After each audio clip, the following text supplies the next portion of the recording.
When talking about Naruto games, which actually is the first ever Naruto game? Is it maybe Naruto Ultimate Ninja for the PlayStation 2? No, not really. Is it maybe Naruto Clash of Ninja for the GameCube? Nope, not that as well. Okay, maybe is it the Naruto game for the PlayStation 1? Nope, not even that. Actually, turns out that the first ever Naruto game is actually this little bad boy here, called Naruto Konoha Ninpocho, which was created for the WonderSwan system. And starting today, I wanna start a new series called To Hokage, in which I will be attempting to play every single Naruto game that ever exists, including the Japanese exclusive ones. So if you want to be a part of this journey, be sure to subscribe, because this is going to be a long road. This game came out on March 27, 2003, only in Japan for the aforementioned WonderSwan system, a console that was made by Bandai and was supposed to rival Nintendo's Game Boy, but sadly never took off. This game was developed by Bandai and published by Bandai. In the packaging of this game, we get the cartridge, which has Naruto from the box art with the logo beside him. The cartridge comes in this black holster, which is pretty nice. Included with the game is actually the game's manual, which explains the game's flow, the battle mechanics, map areas, characters, and the different modes that this game offers. I'm not gonna lie, I'm really shocked at how much information this manual has about the game. As well, I got this survey about the game, which can be sent to Bandai, I assume, about the game. This game is a turn-based RPG in which you play as Naruto, following the story of the first Naruto arc. But before we get into the whole thing, let's start from the start. The game starts with an image of the Ninetales and a text that explains the events of Naruto's birth, where Kurama was going on a rampage until the 4th Hokage stopped him by deploying a nuke, and that the Ninetales was sealed in a vessel, aka Naruto. And with that, we are transported to the title screen. Slashing the screen, we are presented with this cool image of Naruto, Sakura and Sasuke in Kishimoto's old art style. In the main menu, we are presented with 4 options: Start Game, Load Game, Multiplayer Battle and Training. Let's start the journey by starting a new game. We load into the 3rd Hokage's mansion, in which a ninja is telling the 3rd that Naruto has again done a prank, this time being the coloring of the Hokage's faces. As you can see, the game has a ton of text, and throughout the game it consists of maybe 80% dialogue and 20% battles. I of course do not understand Japanese, but thankfully I had my trusty translator with me, which gave me gems like this.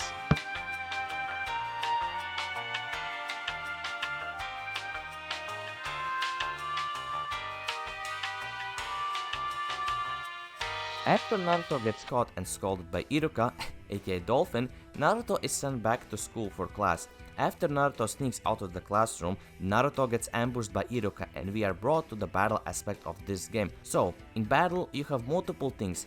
First is this blue bar, which is your health bar during the fight. Then we have this yin and yang sign. In this game, this is your stamina or chakra bar. Then every time you battle, you will have a scroll with 5 different signs.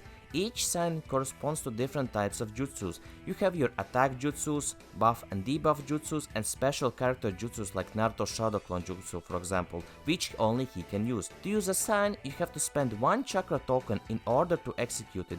Each sign can be one of the 3 sign types: Genjutsu, Taijutsu or Ninjutsu. Once you have selected your sign, the turn is given to the opponent to select a sign in order to try and defend themselves. The battle mechanics work on a rock, paper, scissors scenario, where the ninja sign can be dodged by a taijutsu sign, genjutsu attacks can be dodged by ninjutsu signs, and taijutsu signs can be dodged by genjutsu signs. Depending on what kind of sign is selected, you can either be successful or totally whiff most of your attack. In this game, at the start, the difficulty is easy, and you will land around 60% of your attacks, while in the late game, if you are lucky, you will land around 20% of your attacks, because the CPU in the later parts is cracked. Once you have attacked, the rolls change, and you have to try and defend by picking the correct sign. In order to do this, it involves reading Japanese, so I had a hard time understanding first the concept and then trying to remember the signs and what each sign does, so that I don't have to pull out my camera and translate it all the time. The battles do not only happen in 1v1 scenarios, but you can also have 3v3s or even crazy 1v6 fights, especially in the later parts of the game.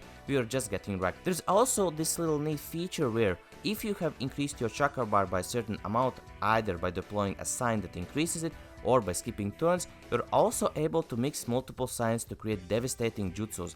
There are some signs that can be used as attack boosts which give new properties to an existing jutsu. I didn't know about this until the last battle, after which I felt really dumb. There are 4 types of signs in this game. We have the ninjutsu sign, which consists of character specific jutsus or jutsus related to attacks like water or fire jutsus for example. Then we have the genjutsu signs, aka debuff/buff section, which are jutsus that can either help you debuff the enemy or buff yourself. Then we have the taijutsu attacks, which consists of hand-to-hand attacks or ninja tool attacks. And the last sign section are the support signs that can heal you, give you chakra boosts, or you can use to boost other signs and make combinations. Talking about combinations, there is a ton of them in this game. In one of the game's menus, you're able to see a list of all of the discovered jutsu combinations. After you complete a battle, you will level up these signs, which will increase their stats like damage or give you more health if equipped. And in canon battles, you will sometimes get the possibility of learning new signs and be able to select which character from Naruto, Sakura and Sasuke can learn it for their use. After Iruka won the fight and scolded Naruto for his previous prank and running from class, he is forced to clean up all of the paint he put on the faces. After that, we are thrown into a map section. In some sections of the story, you will be able to select points of interest to visit. In Konoha, you can visit Naruto's house, Iruka's house, the school, training field, Ichiraku and some other places. Later in the story, you will also be able to visit other areas like the castle village and the hidden mist village and visit their locations. After this, Naruto and Iruka eat their ramen. This game covers the canon events of the manga in as much detail as possible, because in this game, you're able to witness the whole process of how Naruto fails the exam, how he pranks Kakashi in their first meeting, how Naruto kissed Sasuke for the first time, and for example the whole mini plot of Naruto taking Sasuke hostage just for him to take Sasuke's place to go on a date with Sakura. This game does a really good job of retelling these smaller events from the manga, which the later games, for example like the Ultra Ninja games and Storm series,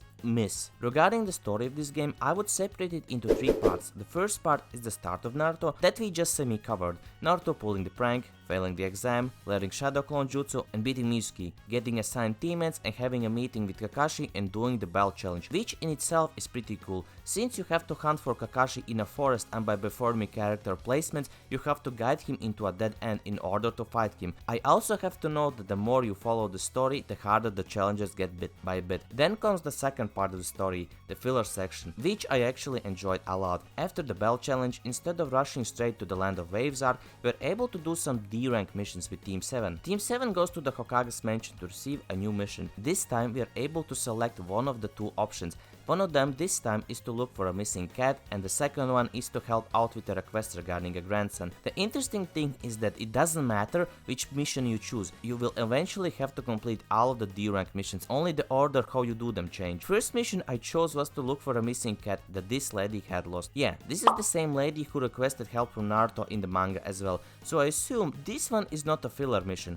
Well, kinda. For this mission, we had to explore Konoha and ask people around if they had seen the cat and then report back to Kakashi. At this point, I was using a PC translator and I did not understand what the hell I was doing, and it turns out that you are able to fail missions. Yes, this specific mission I failed, because when questioning people who maybe have seen the cat, after each interrogation you can report news to Kakashi. The thing is that some people report things that have nothing to do with the missing cat. If you report a few times information that has nothing related to the missing cat, the cat lady will get pissed and ask for joining to take over the case, and the mission fails. If you fail a mission, the next day starts and you can continue on with the story. The only thing you miss are the after mission rewards that can grant you new signs to use in battle. After that, we again have 2 missions to choose from. This time it was to run an errand in a neighboring village and again do something for a grandson. I picked the first one and Team 7 traveled to Tower Village. That's what at least I understood from the translation. From this point on, please take the story recap with a grain of salt because of the language barrier. But what I understood was that in this mission, Team 7 were contracted by the heads of the village to take into their care a girl named Kisago, who never got to experience life outside the village. So it's Team 7's task to escort her and show her around. At the start, Kisago's grandpa comes running to Team 7 to stop us, and in the middle of it hurts his back, and Kakashi asks Sakura to take care of it. Here I was presented with 2 choices, help out or bail. I choose to help out, and after battling him, which fixed his back, I got a reward. Sometimes in these missions there will be small extra moments like this which can grant you new signs to collect. In this story, Team 7 takes her on a boat ride, takes her to the beach, to to a restaurant and to a library where each character can buy a book. Of course, during the trip, the girl was attacked and we had to defend her. I have to mention that I really like these 2D chibi characters plus they look so cute. After defeating the bandits, Team 7 finds out that the girl is not an ordinary girl, but a princess in this town and that she lied to Team 7 just so that she could experience normal life at least for one day. With that, everyone is happy and we head back to the village. The next story is an obligatory filler story in which Konoha ninjas are looking for a prison seal list to free someone from prison. Later, it turns out that these mysterious ninjas were after Mizuki's location in order to free him from his jail cell. In the story, Asuma's and Kurenai's teams join up to help deal with these ninjas, and the way how it is executed reminded me of the Sasuke's retrieval arc before it was even written. In order to hunt Mizuki, Kurenai's team stays behind to stall the enemies, then Asuma's team does the same, then Sasuke and Sakura stay behind so that Naruto can have a 1v1 fight against Mitsuki. After Naruto beats Mitsuki, which for me was a bit hard since I lost a few times, he is put back in jail, and with that, this mission ends. After the event, we are back to grinding the D rank missions. This time I chose the grandson mission, which turned out horribly. So the town village again asked for Team 7 to take care of the village priest's grandson for 3 days because the priest would be busy during those days. Well, the kid was not impressed by Team 7 and ordered them to do things like battle his guard named Shiki to prove that we are cool ninjas. If in this battle you do cool moves like Shadow Clone Jutsu, the kid will jump in to say how amazed he is. After that, we are forced to fight fishes.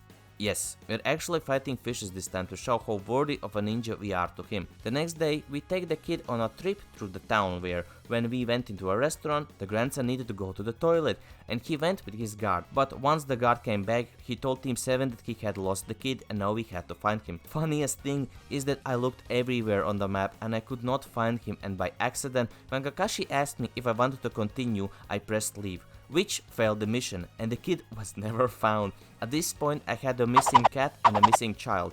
Awesome work, Team 7.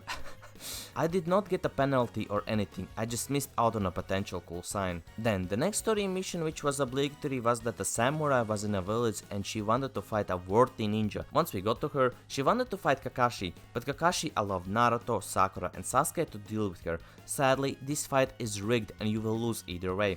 After that, the samurai attacks Kakashi, which he dodges, and the samurai understands that she is no match for him and then leaves the village. And with that, the mission just ends. I mean, it was a really weird mission. Now we're on the last filler mission, the potato gathering mission. In short, an ex-shinobi from the Leaf Village needs help gathering potatoes and Team 7 goes on a hunt for them.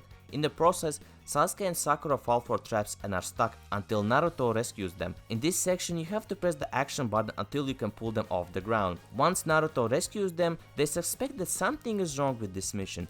After snooping around, Team 7 finds out that the shinobi has a twin brother who asks the same thing only from Asuma's team. Then it turns out that each year there is a competition between the ninjas in which both teams have to gather potatoes and help their respective ex-shinobi. The traps that Sakura and Sasuke fell into were set up by Ino, Shikamaru and Choji. Later, when gathering new potatoes, the team dodges traps, and by dodging I mean using Naruto as bait, and fights Ino, Shikamaru and Choji multiple times until they gather the most potatoes and win the secret competition.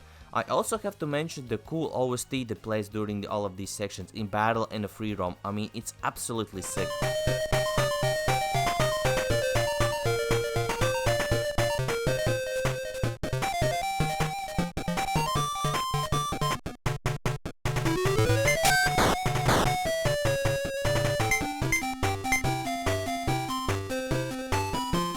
After this mission, Team 7 finally starts the Zabuza arc. This arc is portrayed in as much detail as possible. At the start we are tracked by the Demon Brothers, then the whole Zabuza entrance is animated in the chibi style, as well as Kakashi being trapped in the water gel and Naruto and Sasuke doing their combo move. As well, during this arc you get to experience every day of the hidden mischief. Like in the show, Naruto trained like crazy in order to learn how to control his chakra, and in this game is the same. Every time a new day starts, Sasuke and Naruto head to the forest to train tree climbing. In this game you're also able to participate in it thanks to a small minigame, which sadly I could not for the life of me understand how it works, and every time I tried it I fell straight down. The neat thing is that I was not even forced to win this minigame, since in the story Naruto struggled a lot, so if you fail like 3 times the story continues either way, until off screen Naruto learns to control his chakra. There are also 2 small filler sections where Sasuke and Sakura check out the village and fight bandits, but overall the story is really faithful to the source material. I have to say, the fights in this arc were easy until I got to the last fight against Haku, and oh my god, he wrecked me like crazy. At this point I had the game running at 3 times its normal speed, and it turns out it screwed up the game, in the sense that it gave Haku the ability to have multiple turns without giving me one, which resulted in me getting caught in a genjutsu that skipped my turns and Haku having his way with me. I was mad when I played this fight until I found the issue. Another thing is that to defeat Haku, you have to combine jutsus, because regular jutsus on their own would never hit and he would easily dodge them. This is why I was actually forced to open the manual and learn the mechanics to the fullest. I loved when older games added manuals, they really came in clutch in these type of situations. After we defeated Haku, we get to witness the ending of the Zabuza's arc, and we see Team 7 heading back to the village. Then we get a credit scene which has images from the characters' ultimate attacks, which I sadly never saw, and this funky beat playing in the background.